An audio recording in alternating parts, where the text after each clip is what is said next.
Okay. So, chapter 59. So, I might be able to read 2 chapters this time. I might not. It depends. But last chapter. I really like that conversation between Ridley and Rapp, because Rapp is just like, Americans don't learn their lesson from history. Nobody pays attention. Everybody just thinks they know what's best. That's basically what he said. In his own way. He recounted what the Russians did, and how none of them get captured anymore, but the Americans still do because they're not making bold moves. What was I going to say? And then, and then it's mentioned again, yet again, that they don't kill women and children.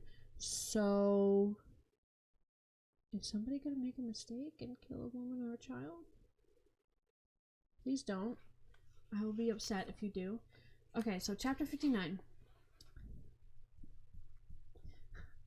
Sayed held the small mirror in his hand, turned his head to the right, and checked his bandage, carefully fingering the edges. The morning sunlight came through the window of his room, providing ample light.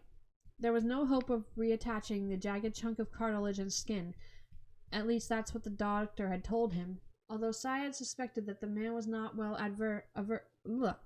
versed on the most recent medical advances.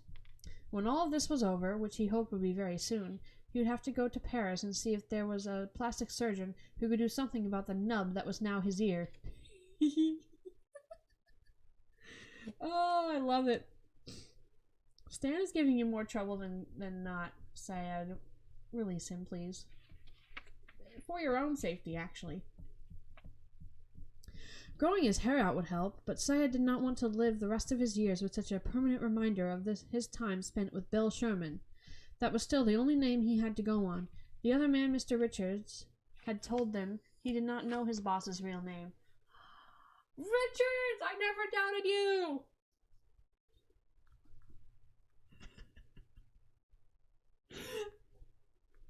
I never doubted you, Richards! I swear! As to whether he was telling the truth, Sayed would only know that after a few more sessions, and depending on how the bidding went, he might not get that opportunity. One thing was certain, Mr. Sherman's sanity was no longer up for discussion. In the nearly 20 years that Sayed had been doing this, he had never encountered anyone close to this animal. Oh my gosh. He had never encountered anyone close to this animal. The man was clearly insane. How else could you explain biting off someone's ear and then chewing it? The all too fresh memory caused Sayed to shudder. He never experienced anything so strange in his life. The pain had been bad, excruciating at the time, but it had faded. The image, though, of another person chewing on his ear had only grown stronger. He did not like it one bit, and it made him all the more anxious to get through this day and be done with this Bill Sherman, or whatever his real name was. I love that Stan has given this man such a traumatizing image to take with him for the rest of his life, if his life goes any further than the end of this book. Which I hope Sayed dies! Die, Sayed! Sayed finished buttoning the fresh white shirt that Ali had fetched for him, and then put on his suit coat. He heard footsteps coming down the hall and turned to see Radhi standing in the open doorway. "You wanted to see me?" "Yes. How are our neighbors across the street?" "Nothing new. We estimate they have between 30 and 50 men. And us? 32. Sayed nodded and thought the number enough to handle a problem should one arise. Changing subjects, he said, "You have heard about this new American, the one who is staying at the Shady Cedar?"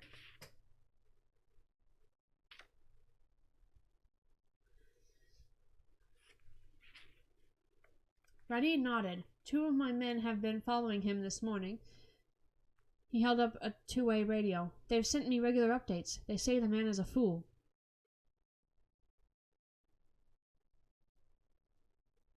"A fool," Sayed said. finding the word an interesting choice. He is wandering around the streets asking merchants for information about kidnapped Americans and mentioning your name. He's handing out money and telling people where he is staying, telling them he is here to negotiate their release.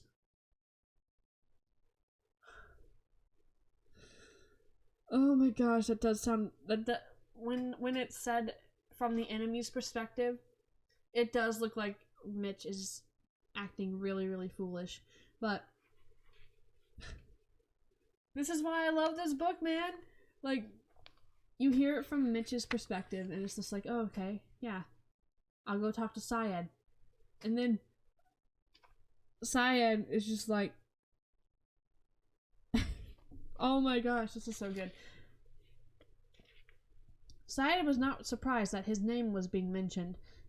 Chief Haddad had told him everything. The fact that Petrosian was sticking his nose into their business did not surprise him. He had known when he sent the chief into Bourges to grab the 2 Americans that there would be repercussions. That was why he had to pay Haddad such an outrageous sum.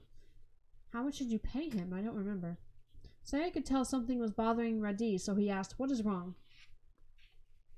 I'm worried that some other faction will grab him. In fact, I will be amazed if he makes it to lunch. And if someone else gets him..." He made a pained expression and a clicking noise. "It could complicate our negotiations." Yes. Haddad had told Syed that the new American was young and experienced and very nervous. Well, yeah, he's nervous. Radi was right. If one of the other factions grabbed him, they would try to ransom him, which would make things more complicated, especially if he wanted to complete the entire transaction today.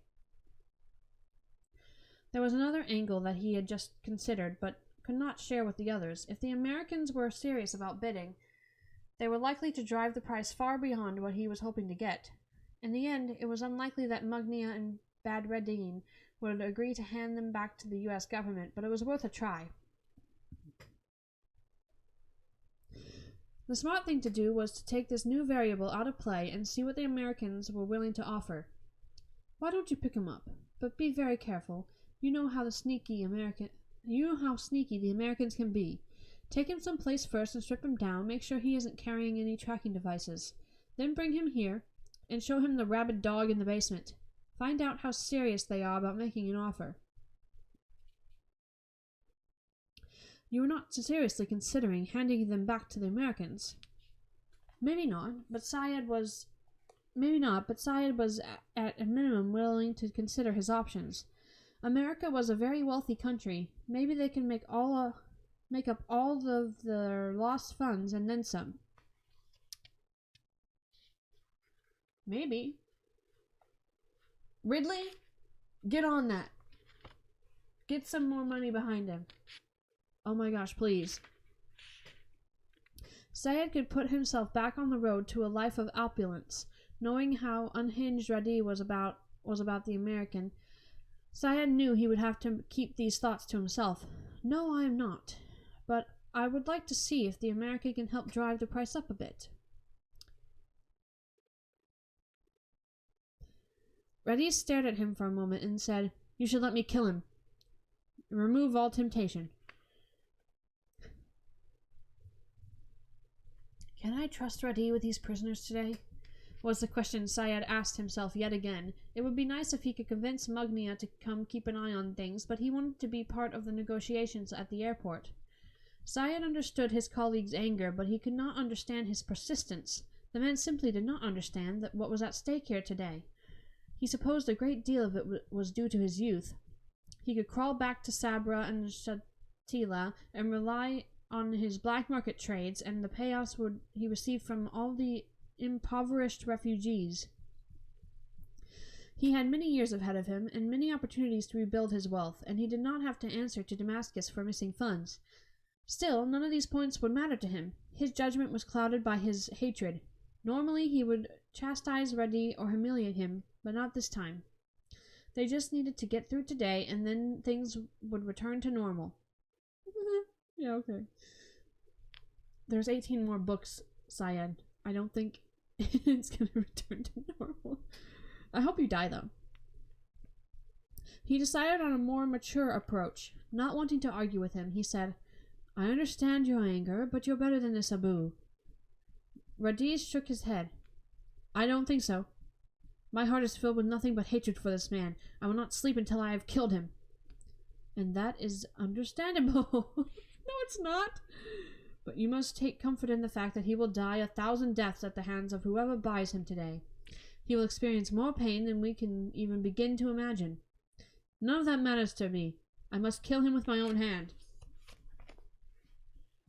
A compromise occurs to Syed, one that he would never have to honor, but one that might be enough to keep Radi from ruining their chances of refilling their coffers.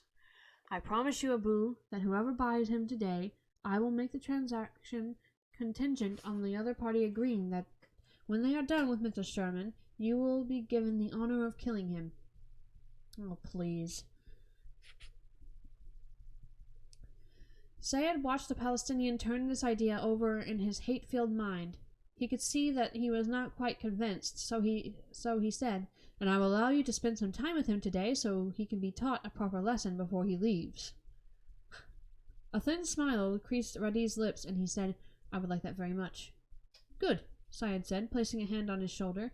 Now go get this other American, and make sure no one is following you. Bring him back here, and we will see what he has to say. And then I will give you some time to take out your frustrations on Mr. Sherman. Okay, so a couple things. Is Syed really thinking about, is he going to actually complete the transaction and send Sherman off to whoever buys him? Because I don't think he is. For some reason, I think he's trying to see who's offering the most. But I'm not sure exactly why. I don't really see what he's trying to accomplish here. I might see it after I go through and make my notes, because I do that after every chapter, as you guys know. But when I'm sending in bulk like this, when I'm reading in bulk, I read them all in bulk, and then I go back and write the notes on all the chapters that I've read in that bulk session. So, yeah, I don't know what's going on, but I know that Mitch is gonna have a hard time with what he's about to set out to do. Okay, here we go. One more chapter tonight, and then I'm done for the night. But then again, when I say I'm done for the night, that doesn't mean that this is gonna be the last upload of the day. Yeah. Anyway, chapter 60. Rapp sat on the foot on the Rapp sat on the edge of the hotel room's bed, tapping his foot. It was 10:09 in the morning, and he was having a hell of a time trying to calm his nerves. All he'd brought along was a small duffel bag that Ridley had helped him pack. Petrosian had come to the safe house after his dinner with the police chief to go over the plan. He was not optimistic that Rapp would succeed, but agreed that doing nothing was a worse alternative. So, shortly before midnight, Rapp was shuttled from Petrosian's armor-plated sedan to the Beirut police chief's four-door Peugeot? Whatever. Rapp was not thrilled about the idea at first, but when Petrosian explained that the chief was eager to make amends for his lack of judgment the day before, Rapp went along with it. The hell! Petrosian also knew that the chief would tell the right people that another CIA man had shown up and was looking to negotiate the release of his colleagues. They made it through the checkpoint fine, but Rapp had to resist the urge to shoot the smug little turd of a police chief and both of his men. It would have sent a nice message, but ultimately the wrong one, considering his final objectives. And besides, he had a role to play, so as they neared the hotel, Rapp fired off one anxious, paranoid question after another. The chief did his best to calm his guest, but Rapp played the inconsolable nervous wreck better than he could have hoped. Ah, he's pretending! Yes. Although his nerves are on edge, but he's pretending to be more anxious than he is.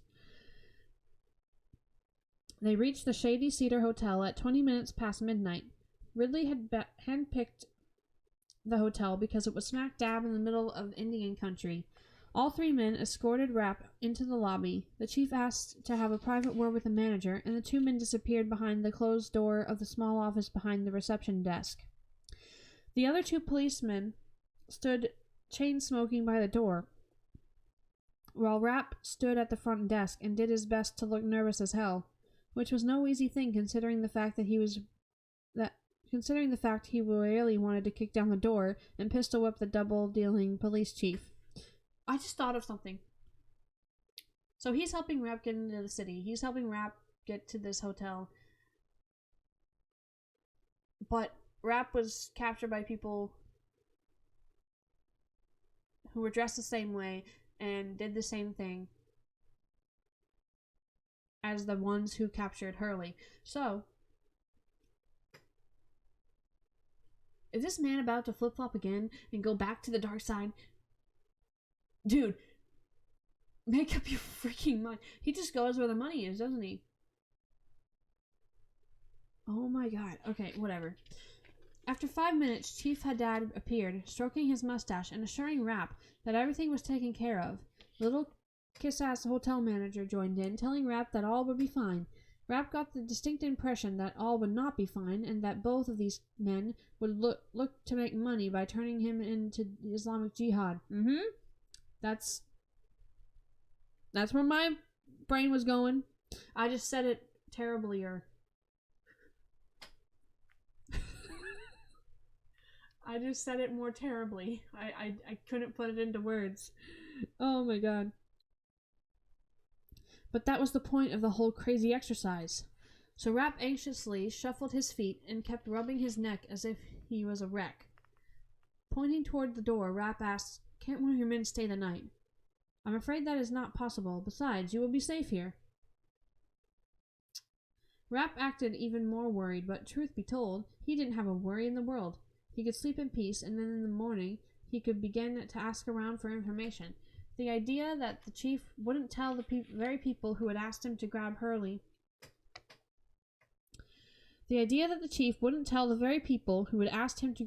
was ludicrous, but Rapp played dumb. The elevator was out of order, so he took the stairs to the 4th floor. Okay, sorry, pause. Yes. It is ludicrous to think that the chief would not tell Syed or whoever. What's his face? The one who asked him. Radi asked, right? Radi was the one that Syed sent to ask, or did Syed ask him himself? It doesn't matter, but yeah, it's ludicrous. He closed and locked the door to the room and wedged the rubber doorstop into the small gap at the bottom. Next, he'd opened the curtains to see what kind of exit the window might provide. It was a good 25 feet to the street. Ridley had sent him off with a grab bag of things, including a 30-foot coil of rope. Rapp tied one end to the foot of the bed and left the rest of it coiled to the window. Then he took out his silenced Beretta and Motorola radio. He set the gun on the nightstand and keyed the transmission button on the radio. Ridley's voice came over the radio a few seconds later. Rapp told him he'd made it to the hotel and was in his room. The radios weren't secure, so they kept the conversation vague and short. Rapp confirmed that he would check in at 8, and then every 2 hours after that. If he missed any of the check-ins, Ridley should assume Rapp had made contact. After that, After that, it was anyone's guess how things would turn out. Yeah, I don't know how it's gonna turn out. Oh my god. I'm flipping out. Rapp brushed his teeth and lay down on the bed with his clothes on. He didn't expect to sleep, but he did. But if he did, all the better. Yeah, brush those teeth that Syed's probably gonna knock out of your head. Oh my god, I'm sorry.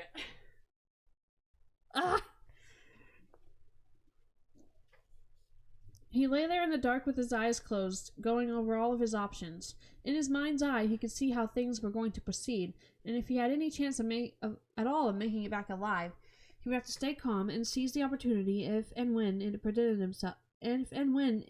itself. When it presented itself, he amended. Petrosian had said it himself. The Fatah and Islamic Jihad factions had grown thin during the ceasefire. Men were leaving their ranks and finding jobs. It was very possible that they would make a mistake. It was simply up to Rapp to see it coming and make his daring move. Hold on. What is up with my thumb? You can't see it. Oh gosh. What is up with my thumb? It's turning black and blue for some reason. Rapp did fall asleep. He had no idea when he had dozed off, or for how long, but it was enough to recharge his battery. He checked in with Ridley at the appointed hour, and then, not wanting to lose his nerve, he left the hotel and proceeded directly to Murad Street a few blocks away. The vendors were manning their tents, selling all kinds of produce and food. Rapp worked his way up and down both sides of the street, speaking English and playing down his French when he had to speak it. He continued to play the role of the dolt, almost to the man. People shunned him as soon as he asked about Colonel Syed.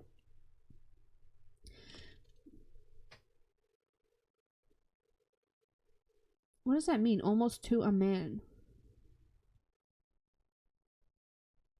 Alright, whatever. There was one man, though, who had opened up. He was selling electronics, small radios, tape players, and two-way radios like Rapp's Motorola. Rapp stepped into his small tent and said hello. There was a polite exchange, and then Rapp asked him, Do you know anything about the 2 Americans who were picked up a few days ago? The man pointed to 2 radios and loudly asked Rapp, Which one do you like better? And then in a much quieter voice he said, Yes, I know of the Americans. He then stuck out his hand for cash.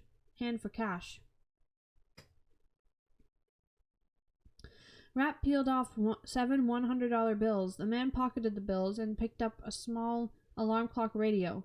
He began to explain its various features.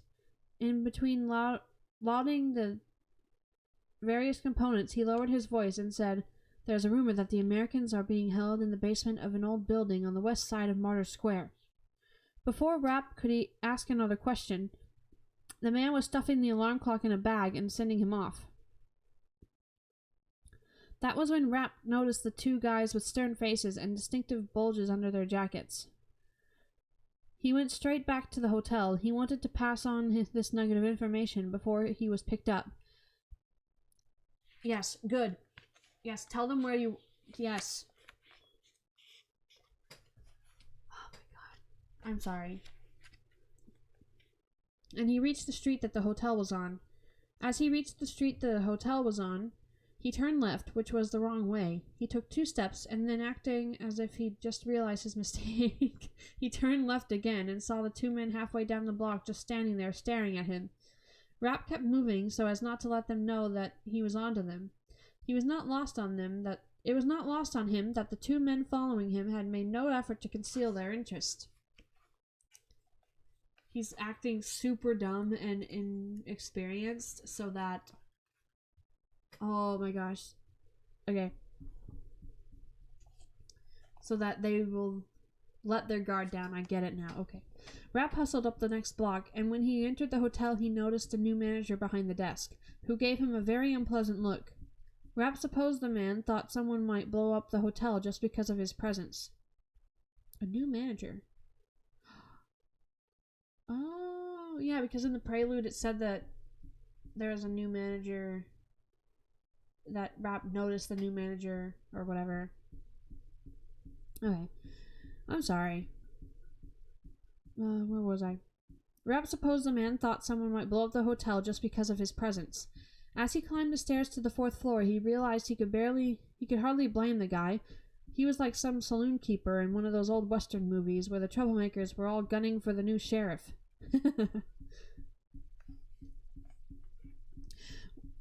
When Rapp got up to the room, he sat on the edge of the bed and collected his thoughts, trying to prioritize the various bits and pieces.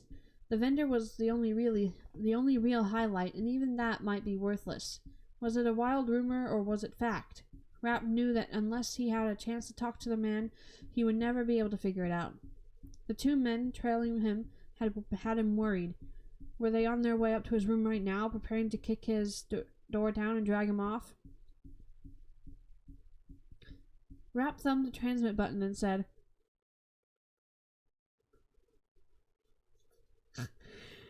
"Curly, this is Mo. Over."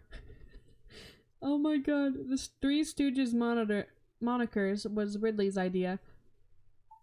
Ridley! Yes! "I'm here, Mo. What's up?" "I just got back from the market. Two guys trailed me back to the hotel." "Not a surprise. How was the market?" "Pretty much treated me like a leper, just like you said." "Yeah, bad part of town. They haven't seen a gringo around there in some time. I'm sure you were a big hit."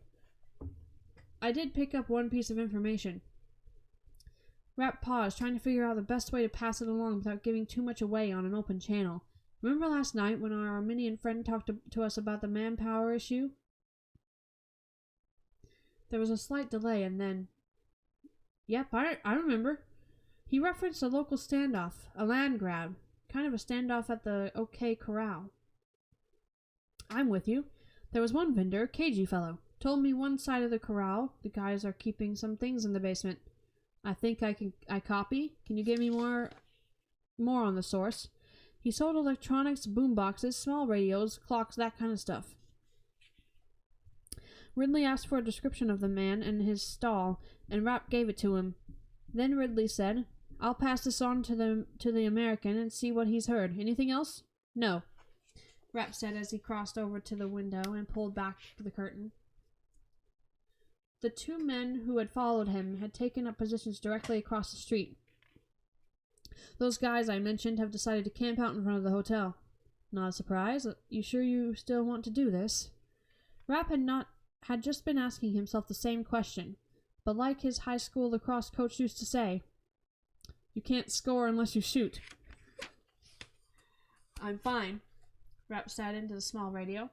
"If I don't check in at noon, you'll know I'm either dead or in the middle of negotiations. Let's hope it's the latter. Roger that. Over and out." Curly and Mo. Ah! Sorry, I'm so geeking out about that. Rapp took off his khaki sport coat and went into the bathroom to splash some cold water on his face. He patted the drops of water with a towel and looked at himself in the dusty, cracked mirror. Frickin'! I'm sorry. 6 times! Alright, 6. 6 and counting, I'm sure. Rapp eyed his fractured reflection. 7. In the next sentence, his thick head of black hair, the beginnings of a beard, his bronze olive skin, and his eyes so dark that they were almost black. He could walk among the enemy without getting so much as a suspicious glance.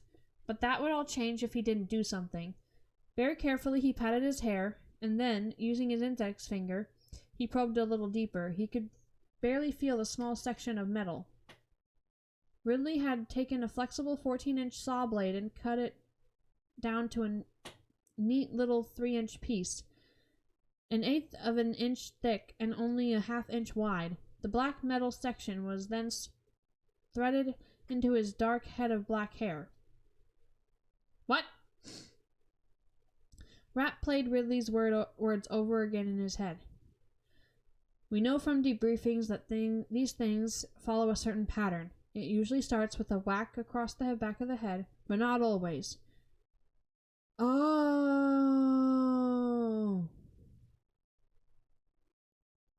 To protect him?"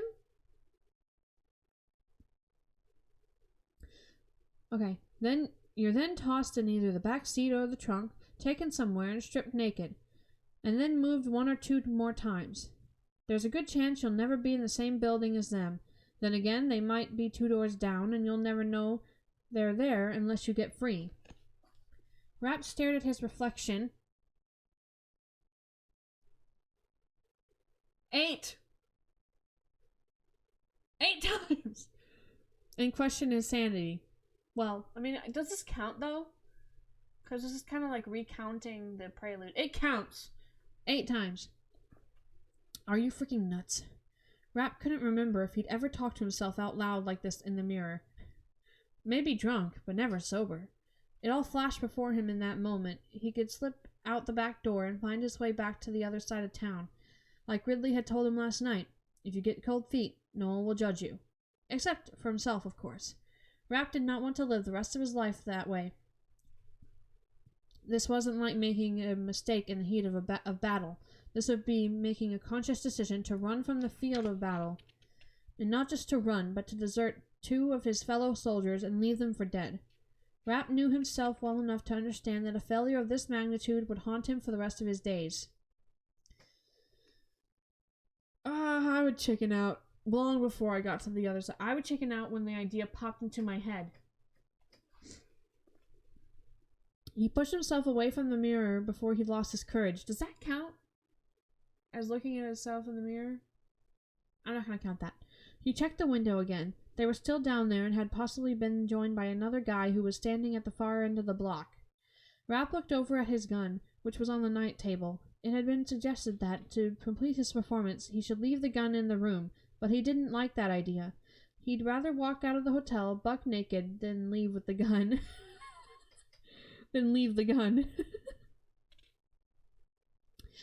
He could explain it away as a precaution. Everyone else in this town walked around with a gun, so why shouldn't he? The radio was the only other thing to decide on. He chose to bring it with him. If he didn't get picked up right away, he might need to call Ridley with an update. As a precaution, he changed the channel and turned it off. Rapp quickly scrawled a note and left it on the small desk in the corner. That's what he did in the prelude too. Okay, so this is what I'm... Okay, one more time. One more pause. This is what I meant by Vince Flynn, the author, telling you what happened and then recounting the event later with more detail. Now that you know everything that's happened in the story, and he's telling you more details, it's all making more sense, and I really like that this I really like stories that do this because... Okay, I'm done. I'm sorry. This is a really long one. I'm sorry. Then put his sport coat back on and checked all the pockets. Everything was where it should be. Lifting the back of his jacket, he wedged the Beretta into his waistband and gathered his sunglasses, the map, and a large wad of cash and headed for the door. He hesitated for a split second, then told himself not to think. I'd rather go down swinging, he muttered as he shut the door. If he survived this little ordeal, he'd have to ask Lewis if talking to yourself was a symptom of losing your mind.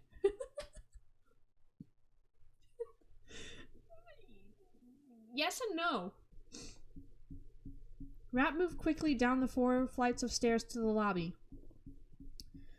There was a new man behind the front desk, and he looked nervous as all hell, which Rapp took as a sign that someone had talked to him. This was it. Showtime. Rapp continued out the front door into the blazing daylight and held his map above his head to block the sun while he looked up and down the street. Looking out from behind the sunglasses, he pretended not to notice the duo from Islamic Jihad. With his face buried in the map, he turned to the right and started heading east as if he was going back to the market. Within half a block, Rapp's nervous system began sending his brain alarms, each more frantic than the previous one. Now he was talking to himself again, but this time it was in his brain. The conscious, here and now, higher functioning part was talking to the ingrained, lower functioning part, like a jockey talks to a thoroughbred as it's being led into the starting gate. Easy, he repeated to himself over and over. It took every ounce of control to override his training and millions of years of basic survival instincts that were embedded like code into the human brain. Up ahead, Rapp recognized a black car that was parked across the street. Earlier in the morning, the car had been empty. Rapp ignored the man sitting behind the wheel and turned down a narrow side street. Just 30 paces ahead, a rough-looking man was stationed in front of a shop. His left leg was straight and firmly planted on the pavement, and the other bent up behind him and placed against the side of the building. His big frame was resting against the wall while he took a long drag off his cigarette. The man had dusty black pants and a white dress shirt. with sweat-stained armpits, and there was something vaguely familiar about him.